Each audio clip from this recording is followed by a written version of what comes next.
Hello traders, स्वागत है आप सभी का आपके अपने YouTube channel trade with Aditya पर।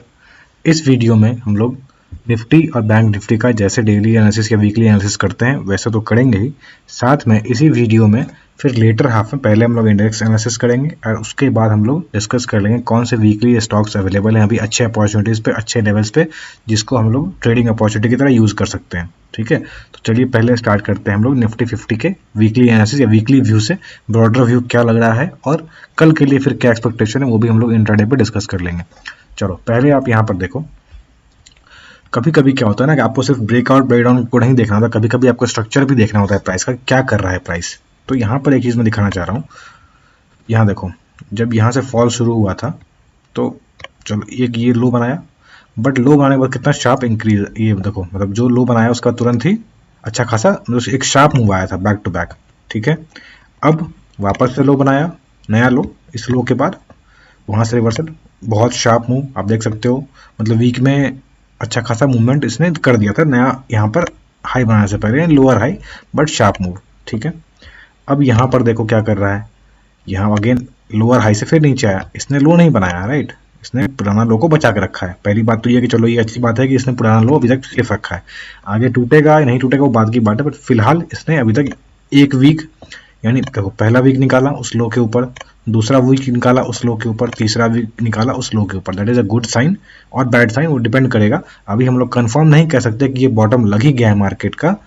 ठीक है, और जैसा स्ट्रक्चर दिख रहा है, जैसा मैं अभी डिस्कस करूंगा, चांसेस है कि और नीचे मार्केट आ सकता है एक बार ऊपर की मूव दिखा के। ठीक है, पॉसिबिलिटी बता रहा हूँ आपको, इसके कारण पैनिक नहीं होना, मैं बस पॉसिबिलिटी बता रहा हूँ क्या क्या पॉसिबिलिटी हो सकती है। यहाँ पर क्यों मैं ऐसा कह रहा हूँ, एक चीज देखो, अगर ये बॉटम है मतलब अगर ये लो है, ठीक है, तो जैसा मार्केट जैसा करता आ रहा था पॉसिबल है कि वैसा ही करना चाहिए था। ऐसा नहीं कि अगर ऐसा नहीं कर रहा तो मतलब लो नहीं बना है, बस मैं बताना चाह रहा हूँ समझो स्ट्रक्चर को। ये स्ट्रक्चर वापस से जब इसने अच्छी खासी बुलिश क्लोजिंग दी पिछले हफ्ते में, इसने उसके ऊपर क्लोजिंग, ये जो मार्केट है उसके ऊपर क्लोजिंग नहीं दे पाया। ये भी देखो, इसने लो तो बचा लिया है, आपको देखना ये है कि इसने लो तो अपना बचा लिया, पुराना लो को बचा लिया, बट क्या हाई को तोड़ पाया? नहीं, हाई को नहीं तोड़ पाया। सबसे प्रॉब्लम वाली बात यह है कि अगर इसमें स्ट्रेंथ था तो अगर बायर्स थे यहाँ पर, तो बायर्स जो यहाँ पर सेलर्स बैठे थे, इस सेलर्स को इसने मतलब डिफीट नहीं कर पाए, बायर्स इसके ऊपर नहीं निकाल पाए। आने वाले दिनों में पॉसिबल है कि ऊपर जा सकते हैं। तो हमारे पास मेजर सेलर्स कहाँ बैठे हैं? इस जगह पे 900 पे, 16,900 से लेकर 17,000 का, जो कि एक साइकोलॉजिकल लेवल भी रहेगा। जैसे 16,000 एक साइकोलॉजिकल लेवल था, वैसे अब 17,000 एक साइकोलॉजिकल लेवल रहेगा। ठीक है, तो ये बात आपको ध्यान रखना है कि ये जो स्ट्रेंथ है ना, ये स्ट्रेंथ पूरी तरह से आया नहीं है। पहले क्या होता है कि हायर हाइज मतलब अगले अगले कैंडल में अच्छा खासा मूव दिखा रहा था, बट यहाँ पर ऐसा नहीं हुआ है। तो एक तरफ से स्ट्रक्चर में समझाना यही चाह रहा था। 1 सेकेंड, अब एक बार हम लोग बैंक निफ्टी का भी देख लेते हैं, उसके बाद हम लोग चलेंगे डेली या फिर इंट्राडे पे।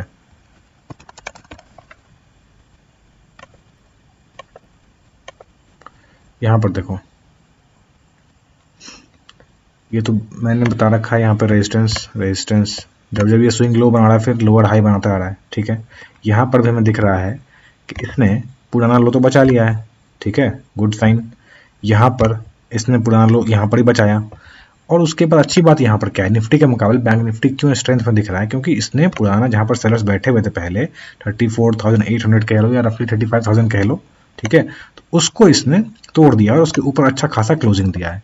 This is a good sign. मतलब आपने देखो क्या होता है, प्राइस मार्केट में क्या होता है, बायर्स और सेलर्स होते हैं।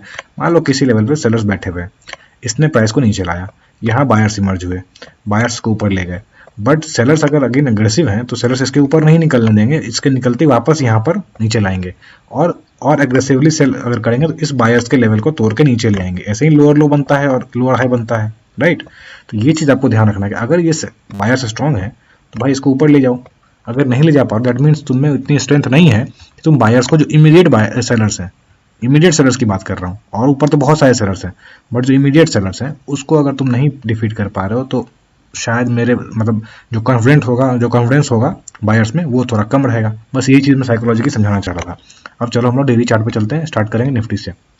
और अभी तक जो मैंने समझाया साइकोलॉजी के तरीके से, स्ट्रक्चर समझाने के तरीके से, मतलब उसमें प्राइस एक्शन को बहुत ज़्यादा समझाते हुए साइकोलॉजी समझाने के तरीके से, अगर पसंद आए तो वीडियो को लाइक करें और दोस्तों के साथ शेयर भी करें ताकि उनको भी कुछ इस तरह का कंटेंट मिल सके और सीख सके वो। यहाँ पर देखो डेली चार्ट में क्या दिख रहा है, गैप फिल नहीं हुआ है, तो सबसे बड़ा रेजिस्टेंस आने वाले दिनों में ये गैप रहेगा। इसको तो आप अपने चार्ट में मार्क कर लो 16,400 से लेके, मतलब 450 460 से लेके 16,660 670, यानी 200 पॉइंट का जो गैप है रफली, ये आपको एक मतलब मेजर रेजिस्टेंस रह सकता है। बट फिलहाल कह सकते हैं कि इसने यहाँ पर एक ट्रायंगल का ब्रेकआउट दिया ऊपर की ओर चलने के लिए। हो सकता है कुछ इस तरह का स्ट्रक्चर जो बना के ये चलना चाह रहा है, हो सकता है ये ऊपर ले जाए, पॉसिबिलिटी है। बट यहाँ पर हमारे पास इंपॉर्टेंट रेजिस्टेंस है, जब तक इसको क्रॉस नहीं करता, ठीक है, इसके ऊपर क्लोजिंग नहीं देता, तब तक हम लोग इसको स्ट्रेंथ तो नहीं मानेंगे।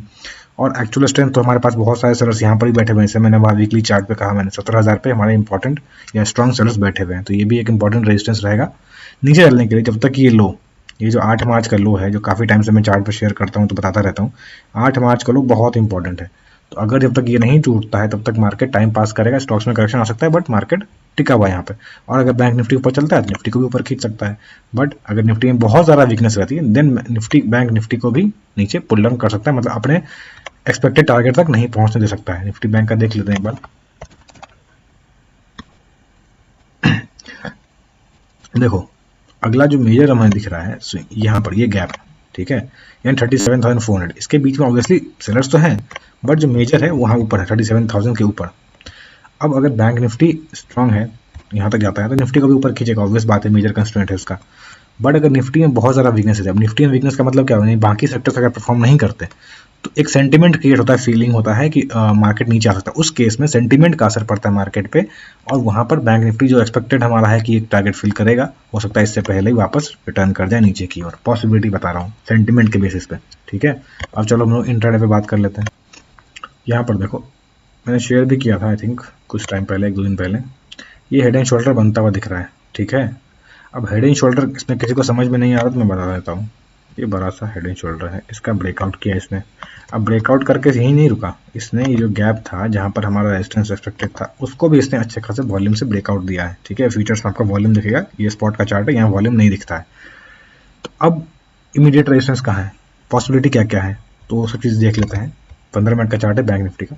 हो सकता है ये स्ट्रक्चर जो है, हो सकता है एक बार ऊपर जाके नीचे की ओर छलांग लगाए, और यहाँ पर ये सपोर्ट को टेस्ट करने के लिए, या बीच में जो गैप थोड़ा सा बना रखा है इसको टेस्ट करने के लिए आ सकता है, ठीक है, जो यहाँ से 400 पॉइंट नीचे है। तो पैनिक नहीं होना है, ब्रॉडर व्यू फिलहाल स्ट्रांग है बैंक निफ्टी को लेके, ठीक है। तो यहाँ पर अगर नीचे आता है, किसी कारण से, या गैप डाउन खुलता किसी भी कारण से, तो आपके पास एक सपोर्ट यहाँ पर मार्क कर देता हूँ मैं, रफली ये जोन के आसपास 35,400 के आसपास, और एक सपोर्ट 35,300 के आसपास, ये आपको सपोर्ट बनेगा अगर नीचे आता है। तो यहाँ पर से बाइंग इमर्ज हो सकती है, बट हड़बड़ाना नहीं है, यहाँ पर प्रॉपर रिवर्सल आने देना है, तब आपको बाई करना है। बेस्ट रहेगा अगर इस जोन में कहीं पर से हमें 35,200 के आसपास से 100 के आसपास अगर रिवर्सल मिले, then that will be great point to buy, क्योंकि यहाँ पर रिस्क हमारा छोटा हो जाएगा, ठीक है। और अगर ऊपर यानी फ्लैट खुल के ऊपर निकलता है या नीचे खुल के ऊपर निकलता है तो ब्रेकआउट पे भी एंट्री कर सकते हैं। तो हमारा रेजिस्टेंस कहाँ पर रहेगा, अगर पीछे आएंगे चार्ट पे तो हमारा मेजर स्विंग हाई कहाँ पर है, अगला स्विंग देखो आप, ये हमारा अगला स्विंग 35,900 के आसपास, और यहाँ पर रफली कह सकते हैं 35,770 800, मतलब ये जोन है रेजिस्टेंस का। फिर हमारे पास ये है 36,300 का, और उसके बाद ये है, ठीक है। तो जैसे जैसे स्विंग से वैसे वैसे काम करेगा, बट ये 15 मिनट का स्विंग है। अब देखो मैं यहाँ बता रहा हूँ कि 1 सेकेंड, यहाँ से 300 पॉइंट का ऊपर अगर स्विंग है तो ये तो चलो ठीक है बैंक निफ्टी के लिए, बट यहाँ से फिर ये 500-700 पॉइंट का मूव है, एक दिन में आएगा नहीं आएगा, पॉसिबिलिटी है भी और नहीं भी। अगर बहुत ज़्यादा मोमेंटम रहता है बैंक निफ्टी में डेली चार्ट के बेसिस पे तो ऊपर खींच सकता है, गैप अप करके ऊपर जा सकता है, बट आई बिलीव बहुत ज़्यादा सस्टेन करने लायक ये नहीं है। तो एक दिन ऊपर खींचे भी तो अगर उसके बाद थोड़ा सा करेक्शन आए तो आप इसमें पैनिक मत करना, ठीक है। तो इसमें मैं बता देता हूँ क्या स्ट्रक्चर रहेगा।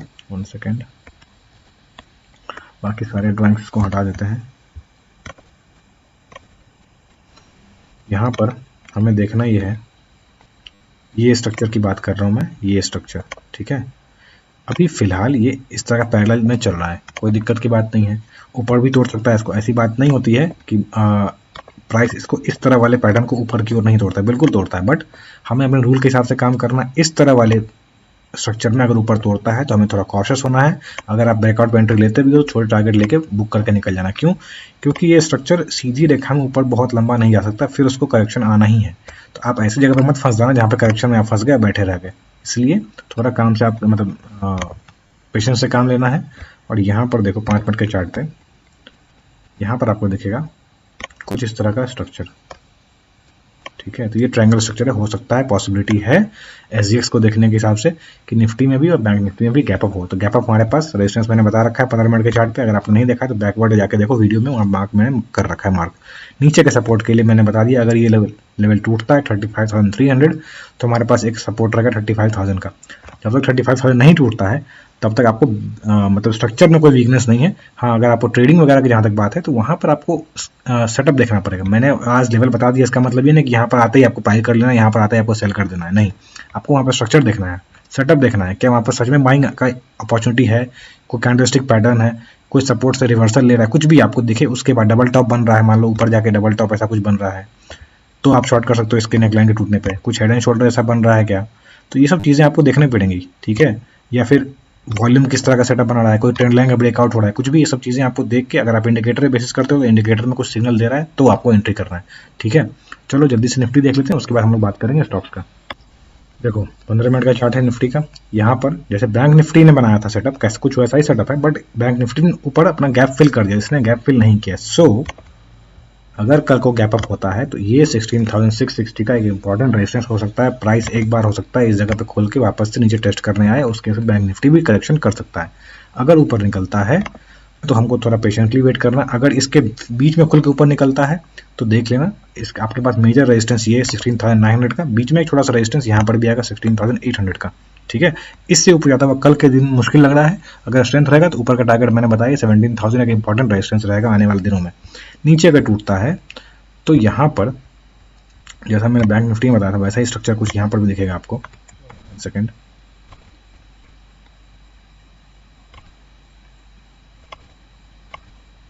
कुछ ऐसा स्ट्रक्चर है। एसजीएक्स को देख के हो सकता है ऊपर निकले, बट अब ये नहीं कि यहाँ बन गया तो यहीं से टूट जाएगा, लेकिन जब भी ये स्ट्रक्चर ऊपर से नीचे करेक्शन की ओर जाए तो पॉसिबिलिटी है कि अच्छा खासा फॉल दिखा सकता है। तो हमारे पास इंपॉर्टेंट सपोर्ट कौन कौन से होंगे उस केस में, अगर गैप खुलता है तो हमारे पास ये जो जोन है ना, ये पूरा जोन हो सकता है आपके लिए सपोर्ट की तरह काम करे। और अगर ये टूट जाता है तो आप यह इसके नीचे शॉर्ट कर सकते हो, 16,300 के नीचे शॉर्ट करोगे और छोटे टारगेट यहाँ तक के लिए अपना प्रॉफिट बुक करके, यानी 60-70 पॉइंट का आपको निफ्टी में मूवमेंट मिल सकता है। अगर ये टूटता है तो फिर आपके पास मेजर सपोर्ट ये जोन और ये जोन के बीच में है, 16,150 और 16,080 के बीच में आपको सपोर्ट मिल सकता है, ठीक है। तो ये ध्यान रखना। इससे ज़्यादा नीचे भी टूटता है अगर, तो फिर हमारे पास वीकनेस ज़्यादा आ सकता है। 16,000 का लेवल अगर वापस टेस्ट करने आएगा तो फिर से नीचे आने के चांसेस बढ़ जाएंगे और वीकनेस बढ़ जाएगा। तो ये बात आप ध्यान रखना, ठीक है। आई होप आपको ये इंडेक्स क्लासेस पसंद आया होगा। अब चलते हैं हम लोग बात कर लेते हैं स्टॉक्स का, ब्रीफली डिस्कस कर लेते हैं हम लोग। यहाँ पर देखो, ये आपके सामने पहला चार्ट है जो आज का स्टॉक है, उसका नाम है Aster DM health care. Weekly chart खुला हुआ है आपके सामने, क्लियर कट सेटअप आपको दिख रहा है। इसको ना समझ में उसको मैं समझा देता हूँ जल्दी से। यहाँ पर देखो किस तरह का फॉर्मेशन है, काइंड ऑफ ये एक कप एंड हैंडल है, ठीक है, आप देख सकते हो रफली। अब इस स्टॉक को मैंने पहले भी डिस्कस कर रखा है समवेयर अराउंड इस जगह पे, ठीक है। जो इसका स्प्लिट हुआ है उसके बाद नीचे आ गया है। एनीवे, जो पुराने लोग जुड़े हुए हैं उनको पता होगा, इसमें अच्छा खासा पैसा भी बना था हमारा। अब यहाँ पर देखो क्या दिख रहा है, ये एक ट्रेंड लाइन है जहाँ से रेजिस्टेंस ले रहा है, कोई डाउट नहीं है। दूसरी बात, ये जो रेजिस्टेंस था पहले, अब यहाँ पर ये सपोर्ट बन गया है, ये भी ठीक दिख रहा है। एक चीज़ और देखो, अब यहाँ पर पहला लो बनाया, ऊपर गया, चलो इससे पहले नीचे आ गया, फिर नया लो बनाया, राइट, ऊपर गया, उसके बाद एक और नया लो बनाया, these are lower lows, right. But यहाँ पर इसके बाद जब यहाँ वॉल्यूम इंक्रीज करना शुरू किया, ध्यान से देखना, उसके बाद जब इसने नया लो बनाया, कहाँ बनाया, उस लो से ऊपर बनाया, राइट। उसके बाद बेहतरीन वॉल्यूम से इसने ब्रेकआउट किया है।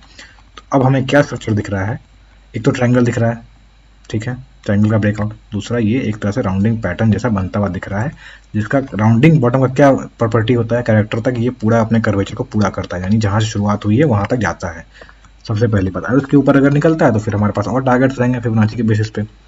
मैं यहाँ पे जल्दी से टारगेट निकाल के दिखा देता हूँ, जिनको समझना है फिबोनाची में कैसे टारगेट निकलते हैं तो वो मेरा वीडियो टॉप राइट कॉर्नर में आपको लिंक कर दूंगा, मैं वहाँ जाकर देख सकते हो आप। यहाँ पर देखो, ये फिबोनाची यूज़ किया, 618 लेवल के आसपास इसने सपोर्ट लिया।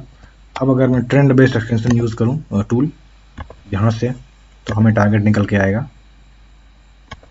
मैं यहाँ समझा नहीं रहा हूँ, समझाने का मैंने अलग से वीडियो बना रखा है, उसमें आप डिटेल में जाकर देख सकते हो टारगेट्स कौन कौन से आएंगे।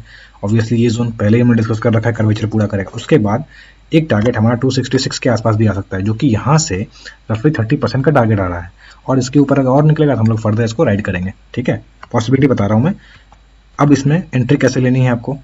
एंट्री अगर पुल बैक मिले तो बेस्ट रहेगा। पुल बैक किसको कहते हैं मैंने समझा रखा है, बट यहाँ समझो, जब प्राइस नीचे आए और वॉल्यूम भी घट रहा हो तो इसको पुल बैक कहते हैं। जैसे ये यहाँ वॉल्यूम ड्राइड अप है, दिस इज पुल बैक, ये वीक हैंड्स को निकालने का तरीका है। ठीक है, ब्रेकआउट हुआ, अगर आपको इसके हाई के ऊपर मिलता है तो आपका स्टॉप लॉस थोड़ा सा बड़ा हो जाएगा। ये स्विंग लो के नीचे रखना 160 के नीचे। ठीक है, 160 के नीचे अपना स्टॉप लॉस रखना, थोड़ा स्टॉप लॉस बड़ा हो जाएगा। तो उसको क्या कर सकते हैं आप इंप्रूव करने के लिए, बेटर करने के लिए क्वांटिटी थोड़ी छोटी रख देना। यहाँ पर पहला टारगेट हमारा यहाँ आएगा, दूसरा टारगेट 260 के ऊपर आएगा, and thereafter round number 300 का है तो हो सकता है वहाँ पर भी टच करने के लिए आएगा, 260 के ऊपर सस्टेन करता है तो। ठीक है, अब मेडिकल मतलब ये फार्मा सेक्टर का ही है। एक और स्टॉक सिमिलर सेटअप समझा दिया मैंने इसको, वहाँ पर सेटअप यहाँ ब्रेकआउट आ चुका है, वहाँ पर ब्रेकआउट नहीं आया है, तो इसलिए मैं उसको समझाऊंगा नहीं, बट आप देखते ही समझ सकते हो। उसका नाम है जेबी केमिकल्स एंड फार्मास्यूटिकल्स। यहाँ पर देखो उसका वीकली चार्ट खुलेगा आपके सामने। देखो कुछ वैसा ही सेटअप है। आपको क्या दिख रहा है, एक सपोर्ट था यहाँ पर, अब ये पिछले रेजिस्टेंस नहीं, क्योंकि ये कंटिन्यूसली अप ट्रेंड में चल रहा है। ये पहली बार यहाँ कंसोलिडेशन हो रहा है, एक यहाँ थोड़ा सा कंसोलिडेशन हुआ था, एक यहाँ पर हो रहा है। ठीक है, यहाँ पर भी कुछ वैसा ही सेटअप बना था, देखोगे आप ट्रायंगल जैसा बना हुआ था, कुछ रफली वैसा ही बना था। यहाँ पर भी देखो आप क्या हो रहा है, support support support another support, right. Weekly chart खुला हुआ है, समझाऊंगा मैं डेली चार्ट पे भी आपको, और उसके बाद हम और छोटे टाइम फ्रेम पे जाएंगे। यहाँ पर दिख रहा है वैसा ही कुछ जैसा मैंने अभी एस्टर डीएम में किया दिखाया था। अब यहाँ पर हम लोग डेली चार्ट पे चलते हैं, और डेली चार्ट में आपको ज़्यादा अच्छे से दिखेगा, दिख रहा है आपको ज़्यादा अच्छा स्ट्रक्चर दिख रहा होगा। अगेन वही चीज़, लो बनाना शुरू किया था, बट उसके बाद यहाँ पर नया लो बनाया, बट अगली बार कहाँ बनाया लो, इसने ऊपर बनाया, तो क्या बन रहा है, राउंडिंग बॉटम। ठीक है, ज़्यादा समझाना नहीं है। यहाँ ब्रेकआउट आया है, यहाँ पर अब यहाँ ब्रेकआउट नहीं आया बड़े चीज़ का, बड़े ट्रायंगल का, बट यहाँ इसी चीज़ का एक छोटा सेटअप बन रहा है। ठीक है, इसको आपको अगर यहाँ नहीं दिख रहा है तो मैं आपको इसको आवरली टाइम फ्रेम में दिखाता हूँ, आपको ज़्यादा अच्छे से दिखेगा। यहाँ देखो, जैसा मैंने अभी समझाया एस्टर डीएम में, जैसा मैंने समझाया अभी इसी चार्ट में वीकली टाइम फ्रेम पे, डेली टाइम फ्रेम, वैसा ही कुछ सेटअप दिख रहा है आपको क्लियर कट। उसका ब्रेकआउट आ चुका है यहाँ पर। अब यहाँ पर एंट्री का आइडियल पॉइंट क्या होगा, अगर इस जोन में कहीं मिलता है 1600 के नीचे अगर मिलता है तो बेस्ट रहेगा, हमारा स्टॉप लॉस छोटा बन जाएगा। टारगेट पहला ऑब्वियसली यहाँ ट्रेंड लाइन के पास हमें देखना है कैसा मूवमेंट आ रहा है, उसके ऊपर अगर निकलता है तो वापस चलते हैं हम लोग डेली चार्ट पे, वहाँ पर हमें टारगेट मिल जाएगा, और फिबोनाची की बेसिस पे भी हम लोग टारगेट निकाल सकते हैं। तो यहाँ पर टारगेट निकलेगा 1981, यानी हो सकता है 2000 का लेवल भी टच करने आए, पॉसिबिलिटी है। स्टॉप लॉस हमें रफली रखना है 1500 के नीचे, 1500 से लेके 1490 के बीच में यहाँ कर रख सकते हो अपना स्टॉप लॉस, और इसको राइड कर सकते हो। ठीक है, अब चलो उसका नाम है SBI लाइफ। अब ये पॉपुलर स्टॉक है, हो सकता है लोगों को ये भी लगे कि ये तो बड़ा स्टॉक है, मूवमेंट देगा या नहीं देगा। तो इसमें आपको ये चीज़ मैं बता दूं पहले कि इंश्योरेंस सेक्टर का स्टॉक है, तो ऑब्वियसली एक तो आपको इंश्योरेंस सेक्टर पर भरोसा होना चाहिए इन्वेस्ट करने से पहले। चार्ट में आपको स्ट्रेंथ दिख रहा है, बट आपको खुद भी भरोसा होना चाहिए। दूसरी बात, बड़ा स्टॉक है तो टाइम लेगा। जैसे छोटे स्टॉक्स हो सकते हैं 15 दिन में आपको 20% का मूवमेंट दे दें, 50% का मूवमेंट दे दें, ये हो सकता है उतना जल्दी ना दे, ये आपको ध्यान रखना है। तो इसके बेसिस पे अपना कैपिटल अलॉकेट करना। यहाँ पर हमें वैसा ही कुछ पैटर्न दिख रहा है, ट्रायंगल जैसा बनता हुआ, साथ में हमें दिख रहा है एक डबल बॉटम बनता हुआ। डबल बॉटम कंफर्म हुआ है क्या, नहीं हुआ है, कब कंफर्म होगा, जब ये नेकलाइन टूटेगा। अभी क्या कंफर्मेशन मिला है हमें, ट्रेंड लाइन का ब्रेकआउट मिला है। कैसा मिला है, विद इंक्रीज वॉल्यूम। ठीक है, कहाँ मिला है हमें, उसी जगह सपोर्ट मिला है। और एक चीज़ और, ये सपोर्ट जहाँ था उससे ऊपर ये सपोर्ट बनाया जब इसने रेजिस्टेंस लिया, हो सकता है पॉसिबिलिटी है एक बार और नीचे आए ऊपर खोल के, या नीचे डायरेक्ट यहाँ से, और उसको एक और हायर लो बना के फिर ऊपर निकले, पॉसिबिलिटी बता रहा हूँ मैं। आप इसको एंट्री ले सकते हो यहाँ पे इसके हाई के ऊपर भी, या फिर वेट कर सकते हो फर्दर करेक्शन का। और अगर आपको 1050 1080 के आसपास कहीं मिलता है तो आप एंट्री बना के स्टॉप लॉस इसके नीचे 1000 के नीचे अपना रख सकते हो। टारगेट पहला ये आएगा, इसके ऊपर हमारे पास ऑलमोस्ट यहाँ से 1500 का टारगेट भी आ सकता है, पॉसिबिलिटी है। एक टारगेट हमारा इसके रेंज के बेसिस पे भी निकाल सकते हैं, जो कि निकलेगा रफली, अगर यहाँ से निकालें हम लोग तो रफली यहाँ से निकलेगा 1500 का। ठीक है, अब इसको कैलकुलेट कर लेना, इसको अगर ऊपर रखोगे तो आपको टारगेट निकल के आएगा रफली 1500 के आसपास। ठीक है, तो रफली मैं बता रहा हूँ 1500 के आसपास हमारा टारगेट निकल के आ सकता है, अगर ये रेंज टूटता है तो, ये वाला रेंज अगर टूटता है तो। ठीक है, चलो आज का अगला स्टॉक है, इसमें मैंने स्टॉप लॉस बता दिया, इसको आप प्रॉपर्ली अपने कैपिटल एलोकेशन हिसाब से करना। अब अगला स्टॉक जो है उसका नाम है वोल्टैम्प।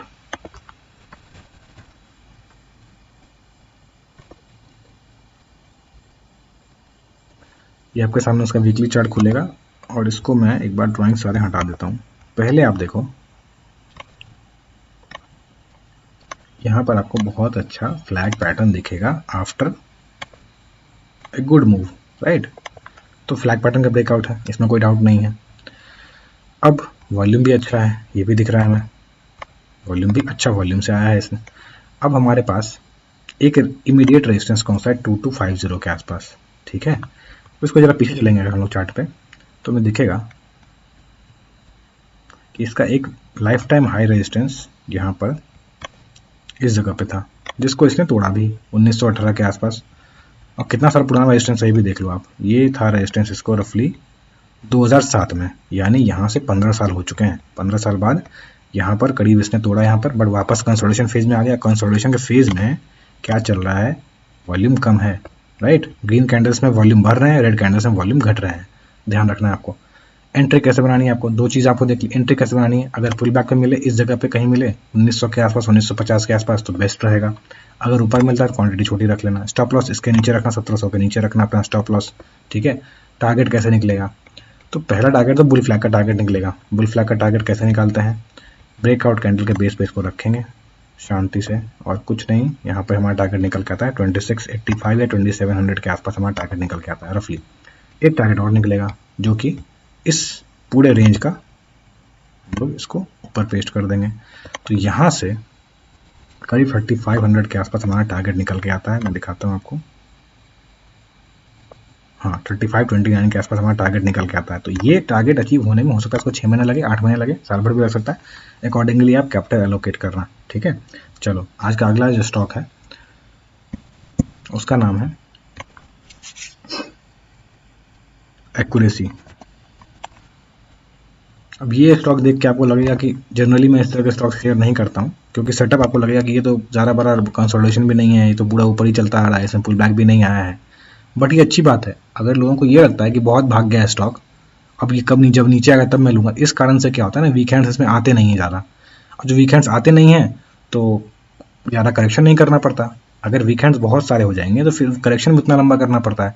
बट अगर वीकेंड्स कम है तो ये साइकोलॉजी समझो कि उसमें बड़े प्लेयर्स होते हैं, बड़े प्लेयर्स आपस में इसको धीरे धीरे करके एक्यूमुलेट करते हैं, ऊपर ही ले चलते हैं। ये खास चीज़ होती है। आप देखना किसी भी बड़े स्टॉक्स में जिसमें आप खासकर देखिएगा इस तरह के स्टॉक्स जिसमें ज़्यादा करेक्शन नहीं होता है, ऐसा ऐसा चलता रहता है ऊपर, ठीक है, ज़्यादा करेक्शन हो ही नहीं रहा, कंटिन्यूसली हायर लूज बना रहा है। इसमें आप देखना वीकेंड्स भी कम रहेंगे, ये रेड कैंडल्स में वॉल्यूम भी कम रहेगा, और इसमें आपको या हमको या किसी भी रिटेल ट्रेडर्स को एंट्री करने में डर लगेगा कि इसने तो पुल बैक किया ही नहीं है, मुझे तो अभी भी हाई पे लेना पड़ेगा। सपोज आपने यहाँ पर मान लो यहाँ पर आपने देखा होता ये पुल बैक कितना किया, यहाँ पर ये हाई बनाया है इसने 250 का और पुल बैक दिखाया मिनिमम 210 का 215 का, तो यानी 20% का कह सकते हो, 20% का। बट यहाँ पर दिख तो नहीं रहा चार्ट पे ज़्यादा कुछ, तो यहाँ पर भी लोगों को एंट्री करने में डर लगेगा, ठीक है।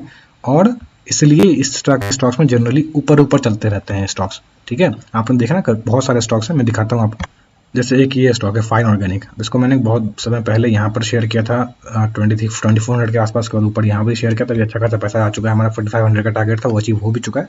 बट देखते 5000 तक जाता है या नहीं जाता है, बहुत सारे मेंबर्स होल्ड भी कर रहे हैं इसको।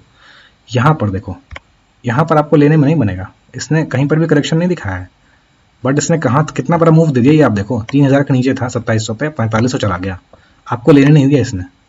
यही पहचान होती है कि स्ट्रॉन्ग स्टॉक्स का, ठीक है। जब गिरेगा तो देखा जाएगा, बट ऐसे स्टॉक्स भी चलते हैं तो आपको ध्यान रखना है इस बात का। चलो आप चलते हैं स्टॉक पे।